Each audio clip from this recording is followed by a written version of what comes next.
entertainment and lifestyle. ChaKra TV. It never ends. Hello and welcome to another episode of Simple Talks right here on ChaKra TV. Reminding you to subscribe to the channel and hit the bell notification to get notified as soon as we upload something new. Now, I've stepped into the house of Ferrey and it's so amazing, as soon as we walk in, it's a warmly cozy feeling, to enter this property, especially considering the fact that, smack back in the middle of Colombo and with the hustle and bustle.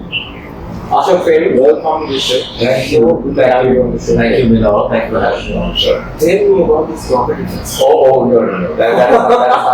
That is from my life as a builder. Okay. Not my life as a writer. It is in the lineup as well. Now, you call yourself the failed builder.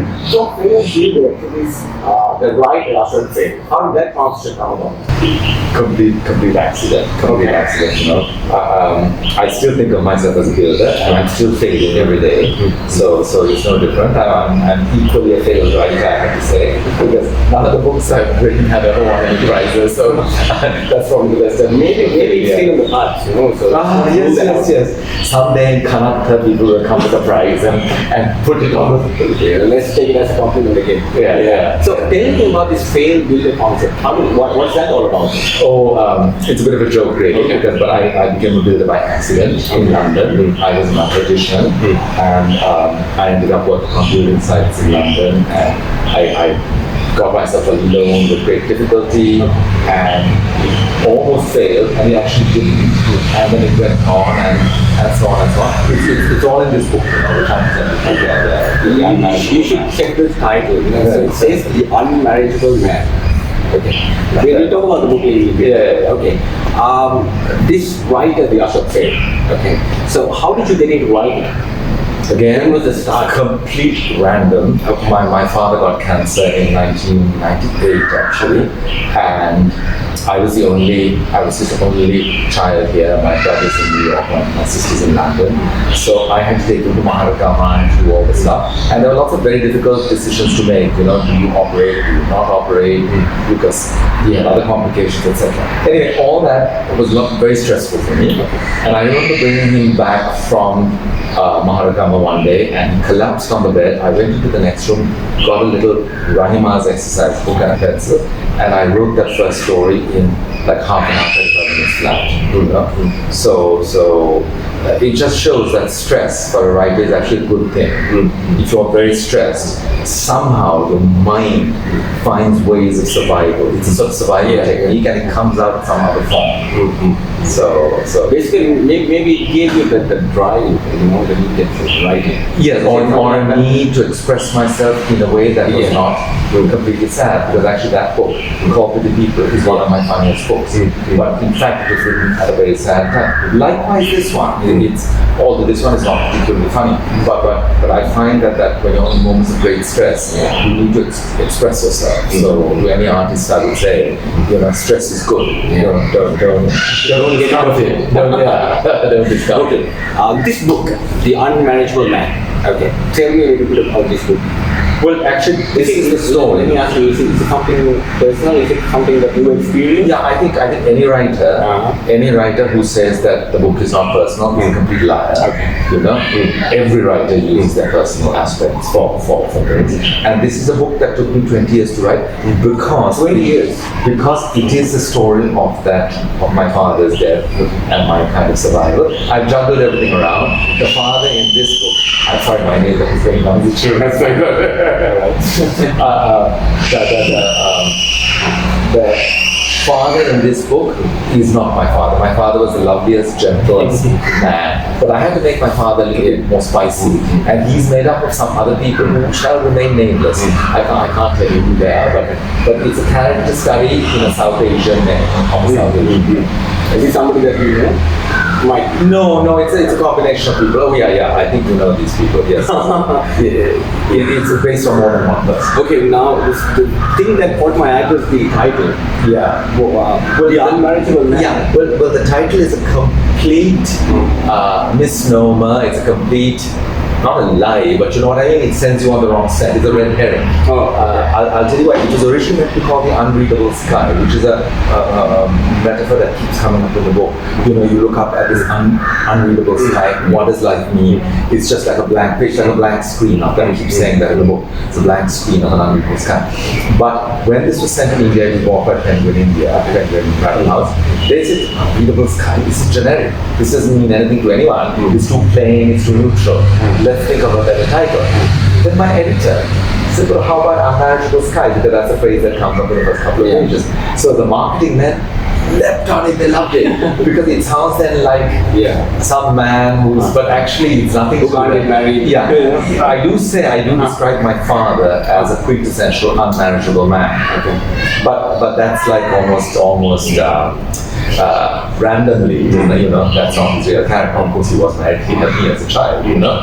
But so that's the title. That's the title. Yeah. So moving on to my next question, Ashok. Now, there's this misconception or misbelief among Sri Lankans that Sri Lankan fiction is a offshoot of Indian fiction, you know, something along that line. Is it true? Well, it's true and it's not true. In the sense that we are very individualistic here, extremely. Anyone who thinks that this is a sort of mini India, an India light, like you know, Carlsberg light or whatever, anyone who thinks it's India light is completely wrong. Because it's a very, very complex society that we have here. And I don't think people realize that, you know, your average war reporter comes here, he files his report from the hotel bedroom, and then he flies back and he doesn't realize what's really going on. Yeah? So that's the one hand. That's the ground reality is that Sri Lankans are very complex people. It's a difficult society to understand, grasp. I've been here now, 34 years, and I still find it difficult, you know? Because just when you think you've got it worked out, it's not. But, for a writer, you need to present your work in a way that is internationally acceptable.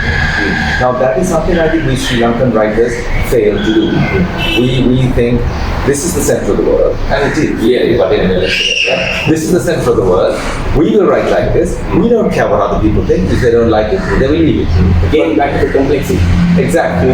But the fact is that you know, a book to be acceptable to an international audience, it's got to be well edited. It's got to have a nice cover. It's got to have lines by people, Alexander McCall, whoever. You know, there are certain accepted codes that we don't follow here. You know, so I think that is one of the reasons why so few of us have been published abroad. But it will change. But it may take another 20 years. Do you see any good signs?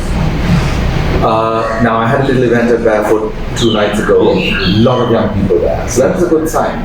But in general, I'm afraid to say that in the last 10-15 years, writing has taken a dip.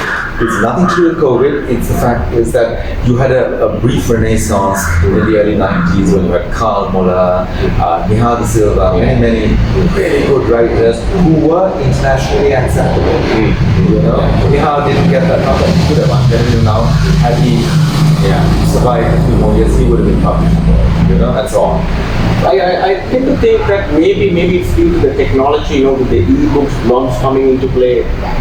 Does it have any effect on that? Yeah, in a way, it's a bad thing because it's so easy to produce an e-book, it's so easy to produce a blog that then you don't care how it is presented. Yeah. You know, it's like I'm a builder. I'll give you an example. If a house is thrown up in 3-4 months, as it is in America, you don't expect it to survive.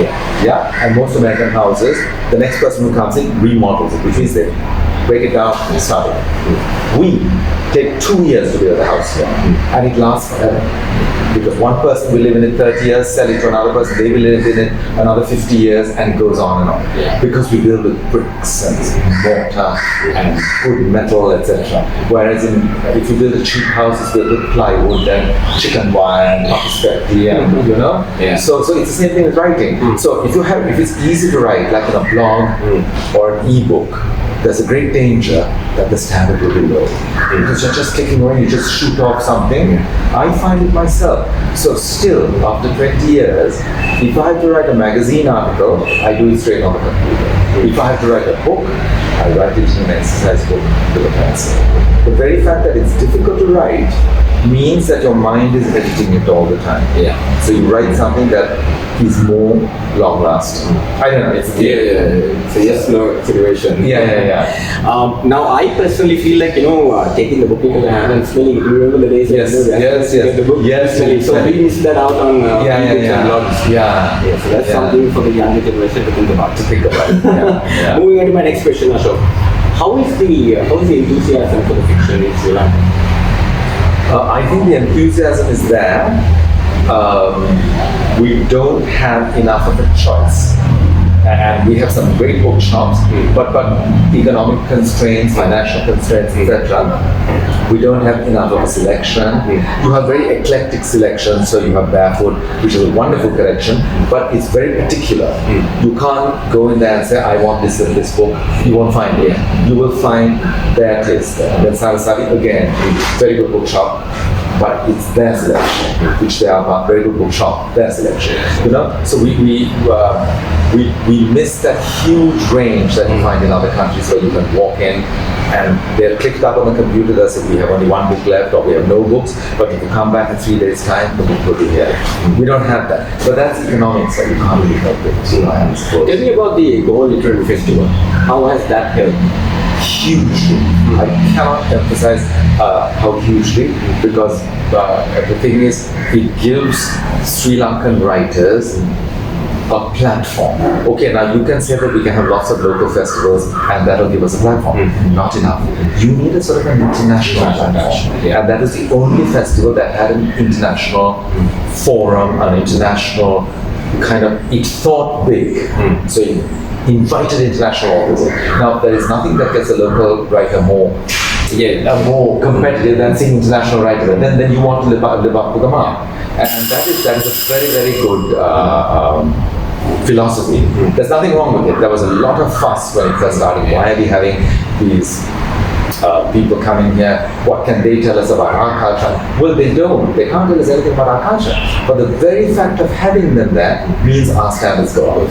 And so that was I think that's my take on it. Sadly, it's dead in the water at the moment, which is one of the reasons why I have this little event, and I'm hoping that at least if I do it once a month, showcasing Sri Lankan writers, then it'll keep that memory of this literary event alive. Even during the Golf Festival, I personally organized an event called Stories at Sunset, where I showcased only Sri Lankan writers. But the nice thing was that a lot of the foreign authors came in the audience to listen to us. So that is quite good for our writers. They could get heard by people who have been published elsewhere. So how hard it is to write a book and to publish? It's very hard to write a book, and one of the sort of faults of the internet is that you are told everything is easy. You can fly to the moon if only you want. You can do this. Wrong. Actually, that's not true. I would like to tell most young people that anything, to be good at it, you have to work really, really hard. You can't just imagine you just write it like that. So with a book, there's a lot of luck in it. A lot of luck. Somebody has to like your book. Somebody in the publishing world or in the world of agents has to like your book. So there's a lot of luck there. But you have to help that luck along. You may have a brilliant story, but if you can't spell properly and you can't string sentences together, forget it. No one's going to listen. No one's going to pick up the bicycle. 2 pages, they'll just give it up. So what's the trick? As I said, it's got to be a two-pronged effort. You have to ensure that the language you write in is superb, nothing short of superb. Now, that doesn't mean that you have to just put long words in there to show off. You don't. Writing is a subconscious process. What you do is you have to feed in good stuff. And then somewhere down the line, the good stuff will come out. It's like a big curry. You can't make a good curry if you don't have garlic and ginger in it. But you don't necessarily taste the garlic and ginger, but it's got to be there. So in a similar way with writing, I tell a lot of young people, read anything. Read. And don't think you can start writing now. You must only write when suddenly you feel you have something to write about. Many young people of 16, 17 don't really have anything to write about. They haven't lived. So that's another thing. Go and live a little.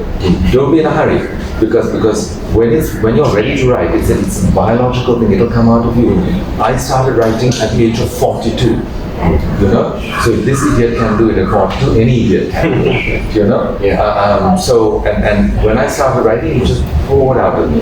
I still find writing a very easy business because I don't force it. So I've just finished that book, or not just, I finished it actually over a year, 2 years ago now. I haven't picked up pen to paper. I'm not forcing it. There are many of my friends who are writers who, if they finish this book today, they will start a new book tomorrow. But that doesn't work for me. For me, it has to come from inside, and when I'm ready, it will come out. I know it will come out. So it's a natural process. It's a natural process, but you have to ensure that you're armed for it, and that your vocabulary is good, your use of language is good. In whatever language you're writing, whether it's English, Sinhala, Tamil, you need to be able to be so fluent and expressive in it that it's second nature. That is what you can't force. If you write something and you think, oh, this is very pedestrian, let me jazz it up, let me go on. They don't use thesaurus anymore. They use, let me think of a more difficult word, let me think of a more difficult word. That's not how it works. It has to come out of you. Those other words have to be subconsciously got to come out. Is that Now, it brought me to another question that actually I didn't want to ask you, but compelled to ask me. What do you think about the Sinhala literature and the English literature culture here in Sri Lanka? I'm ashamed to say my Sinhala is very poor. When I came back, I thought to myself, I'm going to learn it properly. I never did, because everybody speaks back at you in English. So when I speak Sinhala, wherever I go, they laugh. First of all, they laugh. Secondly, then they talk. So I'm talking broken Sinhala, they're talking broken English, and we don't understand a damn thing. You know? So it's very difficult. Conversation is broken. So, I get this idea that in Sinhala you're expected to write a book every 6 months or one. I get this idea because I finish a book and somebody comes and, like 2 nights ago it happened, she was an Indian lady actually, she said, what is your new book called? I said, excuse me, it's called The Unmarriageable Man. You were there for the book club. No, but your new book, what is that called? I said, no, there is no new book. Well, what are you writing? I said, I'm not writing at the moment. So I think Sinhala literature, I get the idea, I could be wrong, that you have to kind of keep going, keep writing. And to me, I think that's wrong because you are cheapening it. If you take time, as I said with the houses, do it slowly and go over it. Good writing needs to remain. Once you've written your first draft, you're happy with it, you actually need to put it away for 3 months. Because if you don't forget it, you cannot correct it. You forget it for 3 months, then you come back, you correct it. Then you put it away for 6 months. Now, with most writers, they're impatient. They've written a masterpiece. It's a masterpiece. Everyone has to see it. You know, why can't other people write it? Well, actually, the truth is, it's not a masterpiece. You put it away for a year, you come back, you think, this is rubbish. This page has to go. That page, what was I thinking when I wrote that? You know? What was I on? What was I on? Yeah, exactly. So I do think, I could be wrong, but I do think that in our other literatures, we tend to write very fast. And perhaps, I don't know, because I'm on, perhaps it shouldn't be so. And again, I see in the papers every few months, Miss XYZ, she launched 5 books today at the BMICH, or Mr. X launched 3 books. How can you launch 3 books? That's like 10 years of your life. You know? So it shows that those books are written very, very fast, and nobody checks it, nobody edits it, nobody looks back on it, least of all the writer. You know? And I feel that is wrong. That's the difference between a mass-produced shirt and a shirt that a tailor sits there stitching. So I get the feeling that we're talking about 2 different markets, is it? Well, now the thing is, even in the English world, there are books that are dashed off. There are some very great writers who can produce a book in 9 months, 10 months. They will never do it in 3 months, I'm telling you. But you have John Grisham, you have Gratiaen, and I love those books. They're not great literature, but they're fantastic stories, right? Now, those people are exceptional. They have gone, it's a gift from God really to be able to tell a good story.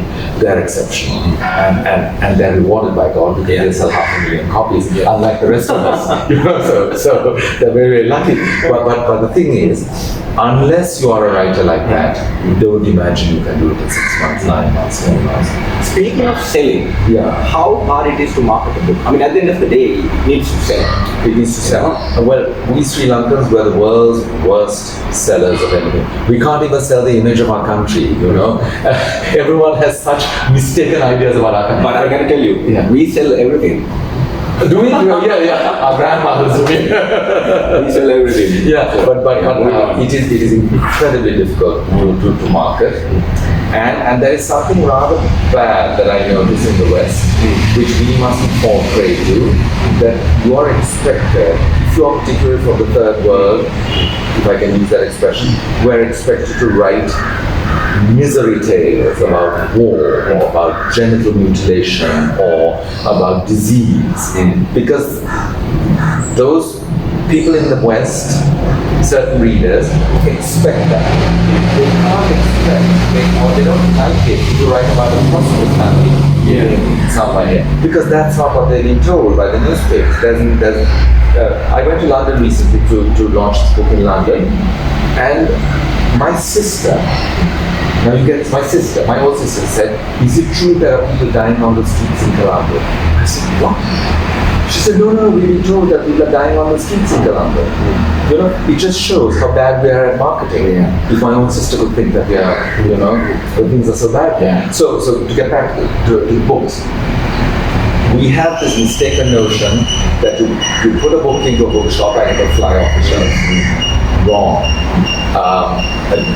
In England or America or wherever, a writer is meant to perform for his book. And I said this once at the Lahore Literary Festival. I said writers have become performing monkeys, which is true. They are performing monkeys. You have to do all these things because you've got to attract the attention of a potential reader. Actually take it from me, I've been writing for 21, 22 years, 23 years, and I know that books, it's a very, very, very slow thing. Unless you're one of those lucky people that you write a Harry Potter book. But you mustn't forget that she was rejected by so many publishers.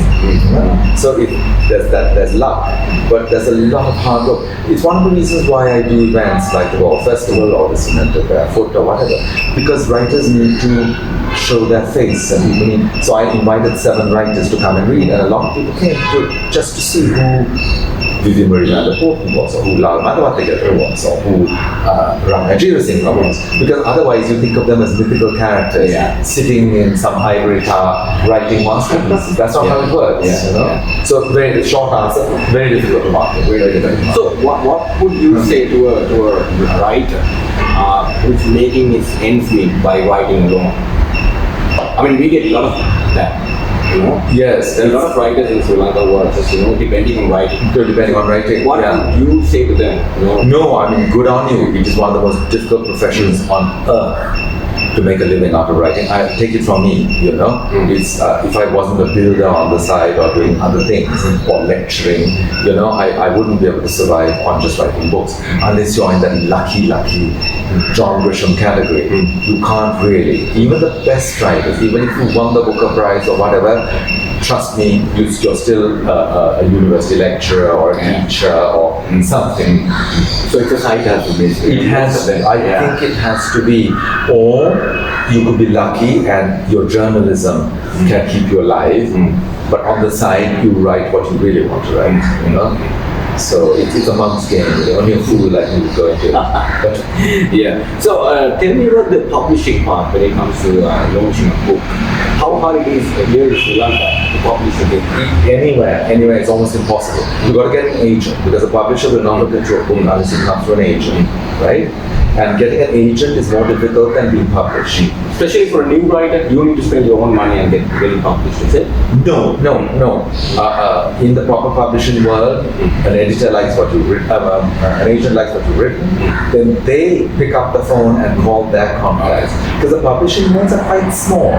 All of India, at one point, whatever billion people there, The publishing world is made up of no more than 30 or 40 people. And of those, the real decision makers, maybe 10 or 15. You know? So you need to be able to get through to those people, and you can only do that if you're a successful agent. Because then, if the agent promotes your book or picks up the phone and says, "Look, I have a manuscript, read it," they will read it. Otherwise, they're sitting there with 100 manuscripts and they don't know which one to read. Yeah? So it's a very closed shop. As a writer, you cannot, it's very difficult to crack that one. You have to be so lucky to get into that. The other way is self-publishing. Now, there's nothing wrong with self-publishing, and in Sri Lanka we have raised it to a very high standard. There are self-published books, or what they call vanity publishing, where you take it to a publisher and you pay them to publish it. That's called vanity publishing. Now that exists here, and those books that come out are very high standard in terms of the packaging, etc. Quite often, they may not be the best books in the world. You have some elderly lady who decides, I need to get this published because people need to know about me. And it's not necessarily what you want to read. You know, it's beautifully done, good, lovely photographs, etc. But it's not what, you know, it'll probably sell 50 copies or 100 copies. So you've got these two worlds. And to move from one to the other is quite difficult. So how many copies have you sold altogether in this 20 years? Oh God, not many, considering that the length of time, 50,000, 60,000 copies. No, but it's not. I don't know what I am, but probably I haven't kept the count? No, I haven't. Because I too originally was self-published, and those figures I remember very well because it was flying off the shelves. Strangely, once it went to India, it began to sell less, which is really illogical, really strange. I haven't got to the bottom of that mystery yet. But the thing about having an international publisher is it gets to other countries. So you can go to Dhaka in Bangladesh, you can go to Lahore in Pakistan, your book is there. And it's a point of pride to see a Sri Lankan book on the bookshelves there. You know, it's lovely to walk into a bookshop and they don't know who you are. So you say, do you have a book by this gentleman called whatever? And then it's a dusty book, nobody's looked at it for about 3 years, but they pull it out and it's there. So that's a lovely feeling. Yeah, can you imagine that? Trust me, it's full of dust. Right. Moving on to my next question. Now, what have you been up to during this pandemic? Now, you know, a lot of people, especially in the entertainment and artist world, a lot of people have been at home, you know, without work and, you know, etc., etc. So, what have you been doing? Almost absolutely nothing is the truthful answer. Right. I grew bandaka in the backyard. I grew very well. I tried mambo to didn't go at all. So, a bit of gardening. Now, I should have been writing, but the thing is, I had just finished the book. And it's like giving birth to a baby. The last thing any woman wants is to give birth to another baby once she's just had one. You know, you need to give yourself a break. At least that's how I work. But I have very close writer friends who would have used this pandemic to write possibly 2 books. You know, in my case, my life is fairly chaotic. I have building projects, I have writing projects, then I'm a personal trainer, so that keeps me going in the morning. And the personal training was most of what I did because suddenly all these people I had to do it on a Skype call, you know, and this is my phone, you know, but I had to actually get myself a proper phone, which I switch off. When the lesson is over, I quickly switch it off. I put it on charge for the next, you know. Now, I got to tell you now, how long have you been using this phone? Well, actually, even this phone, I only got about 10 years ago. Till 10 years ago, I never had a mobile phone. Never. I don't have a credit card, a mobile phone. I'm quite, what's the word? I find all that noise, you know, I prefer if I've got to go out with my friends, I prefer to take some cash with me, you know. I don't like cards, I don't like things that are beyond my control. And when you have a super sophisticated phone, what happens is, you keep looking at it. It's you know, you can't stop, and the pictures come up. So you're talking to somebody, and they're not listening to you, they're looking at their thing suddenly, you know? You're always looking down. You're always looking down. And for a creative person, trust me, that is background noise. Do not do it. You will never write a good book if you're sitting here looking at other things. Because a lot of what comes up on that is cheap. And it's something I learned even in the building world. If you live around beautiful buildings, you will design beautiful buildings. If you live in a world of cheap literature, cheap, flashy sound bites, your writing will never, you know. So I try to avoid outside noise of any form, and that's internet noise. So you're a man of many trades. Now, tell me about this personal training thing. When did that happen? Again, completely by accident.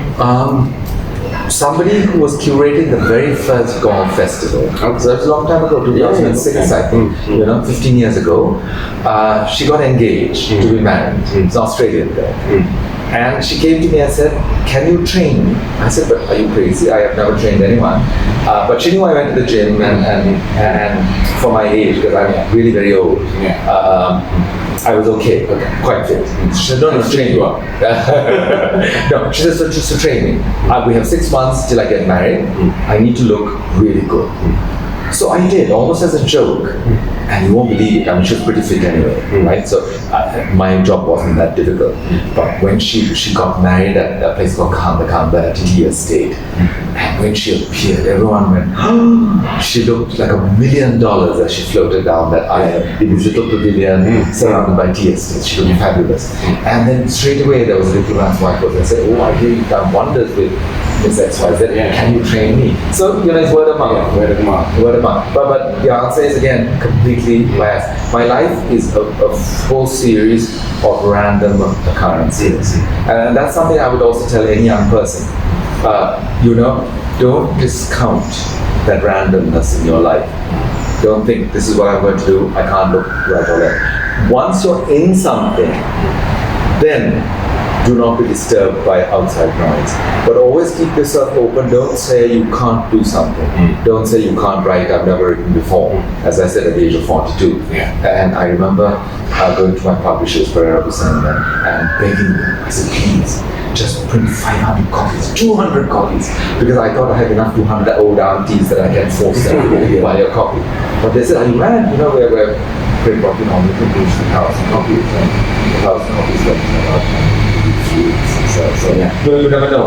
But the fact remains, don't imagine you can't do something. You have to be a little bit foolish. Like a bit of a modern. Let me try it. Yes, let me try it. Let me see. Sometimes too much knowledge is a very dangerous thing. It's good to be ignorant. Indeed. Now, speaking of numbers, I'm not going to reveal the age, but you are into your 60s now. How do you keep... Well, I'm going to reveal it. I'm 64. There you go. All right. You heard it from the man himself. So how do you keep fit? I mean, you look very fit for a man who's in 60s. Well, what's the routine? Well, I'm very greedy, first of all. I had this huge plate of bhat curry at lunchtime. But I do something which I don't know whether it's a good thing or a bad thing. For years I was told it was a bad thing. That for breakfast, and it only happened for us, for my wife and me, because we were trying to get the kids to school, rushing. So in the morning, I just have a big cup of milk coffee, that's all I had. But because I only had that, I'd be starving. So we would eat lunch by about 12:15. That's what I still do. Now, it's posh. It's called, what is it called? Someone partial, I can't think of the word at the moment. Starvation. There's an intermittent fasting. Intermittent fasting. So it's got a posh name. But it's something I've been doing all my life. Because I think it gives your body a chance to rest. I have a good dinner at 8 o'clock in the evening. That's the other thing. We Sri Lankans, we eat too late. Do not even think of eating after 9 o'clock. Do not. Eat at 8 or don't eat at all. But you've got to go out somewhere, eat something before you go and refuse the food. Of course, I don't do this, I'm very greedy, but I really suffer the next day. So you've got to eat early. Don't sleep on a full stomach. One thing. Second thing, maybe it doesn't help everyone, but for me, having that other meal at 12 noon and skipping just a big cup of coffee. So that's the secret. But don't do as I do. It may not work for you. but if somebody wants some tricks, they can call you up. Of course. We'll give you the guidance. Yeah, I certainly will. Get in touch with me on Facebook and I'll definitely tell them. Speaking of which, it was very hard to get hold of you. So finally I decided one fine day, I might drop a message on myself. There you go, and then found the number. Yes. That's you can definitely that's message the only way. DM on Facebook and it'll be right back up to you. Yeah. All right. Alright, final few minutes on the show. Tell me about this property. I know you were reluctant to reveal the information, but I need to ask you. Okay, I was a builder in London. Okay. Actually, it's all in this book. I was a builder, and against all odds, it worked out. It shouldn't have. Again, I was a complete modern. I had no idea how to be a builder. I had just come down from Oxford with a degree in pure mathematics. You know, so that has nothing to do with building. Building is with your hands, or mixing sand and cement, etc. You know, and I worked as a labourer in the first few years. And then bit by bit I picked up the tricks, and then to get myself a loan, etc. Anyway, very difficult. And then I thought to myself, I've always been very lucky with this kind of thing. It seems to be right time, right place. But I think generally people are lucky. It's just that they don't realize how lucky they are till it's gone. So the trick is to realize maybe this is really quite good. Maybe if I was doing something else, it would be much worse. So in those 8 years, I used to turn old houses into flats. In those 8 years, I did 84 flats, which is, I think, something of a record even over there. And what was also interesting was, I was the only colour in that world, you know, of people converting houses. It was a white man's game, and this strange Asian. Years later, I met somebody at my dinner table who said, "Yes, we remember you," they said. My friend was the plumber on the site, and he said, "Yes, we remember the two of you. You were called the Patty or the Paddy." You know? Yeah, I heard about this in some other interview that Yeah. So you know, I mean, like, then I thought to myself, this luck is not going to last very long. You know, you have to appreciate what good fortune you're given. I had set myself a target. I had said to myself, at the age of 30, I'm going to come back to Sri Lanka and do something else, retire, essentially come back to Sri Lanka. Then all this happened between the ages of 22 and 30 in those 8 years. So I was always house hunting, and these houses were 2 a penny those days. And I ended up buying this house at the age of 26. It was a completely mad thing because everyone else was keeping their money in pounds sterling and dollars. Only an idiot like me would bring it back and sink it into rupees.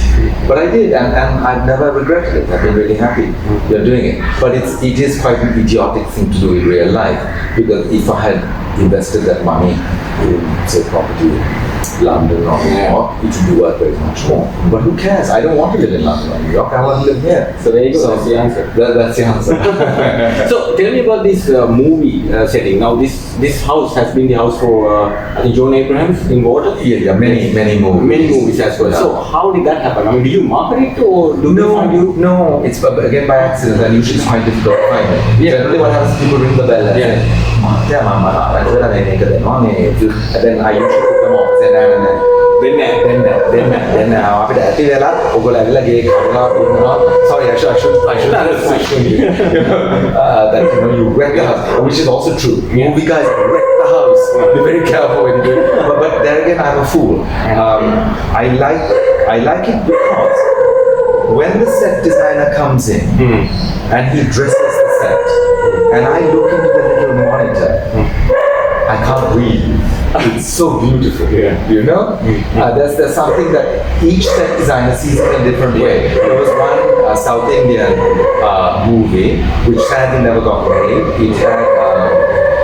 It had not John Abrams, somebody else, John Abrams' then girlfriend. A very good looking, tall lady. I can't think of her name at all. She was very good. Anyway, they had the entire thing done in white flowers, white this, white that, and a big crane in the middle. And the camera was swooping down. It looked like, you were on Mars, but so beautiful, you know?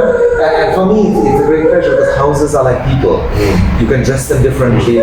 Different people give them a different complexion, you know?